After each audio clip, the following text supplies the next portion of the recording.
এইজোপা বাখৰ বেঙেনাৰ গছজোপা ধুনীয়াকৈ সংৰক্ষণ কৰি ৰাখিছে। ৱাল চোৱাল লগাই গেট লগাই এনেকৈ ধুনীয়াকৈ বেৰিকেড কৰি দি বাখৰ বেঙেনাজোপা সংৰক্ষণ কৰি ৰাখিছে।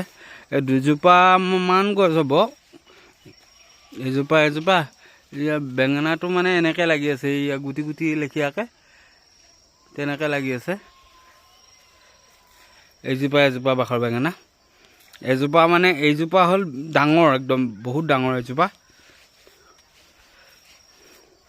এইজোপা বহুত ডাঙৰ, কিন্তু এই লগত এইজোপাও আছে, এজোপা অকণমান সৰু হয়। আৰু দুজোপা মিলাই এইটো মানে অকণমান হিচাপতকৈ অকণমান বেছিয়ে ডাঙৰ হৈছে এৰিয়াটো।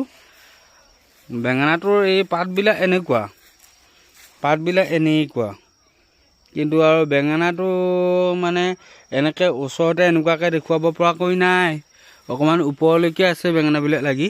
তথাপিতো এটা পাইছোঁগৈ, এইটো বেঙেনাটো মানে এনেকুৱাকৈ লাগে, মধুৰিআম তেনেকুৱা টাইপত লাগি থাকে। আৰু এনেকৈ বহুত বেঙেনা লাগি আছে, কিন্তু মানে গছজোপা ডাল আৰু পাত এনেকুৱা মানে একে হেৰিকৈ আছে, লগালগিকৈ কিবা বেলেগ ধৰণৰ। এইটো মানে এনেকুৱা গছ হয়তো আমি দেখাই নাই জীৱনত চাগে, বাখৰ বেঙেনা বুলিয়েই নহয়, এনেকুৱা বাখৰ বেঙেনাজোপা লেখীয়া গছ দেখাই নাই চাগে আমি। বৰ ধুনীয়া লাগিছে বাখৰ বেঙেনা।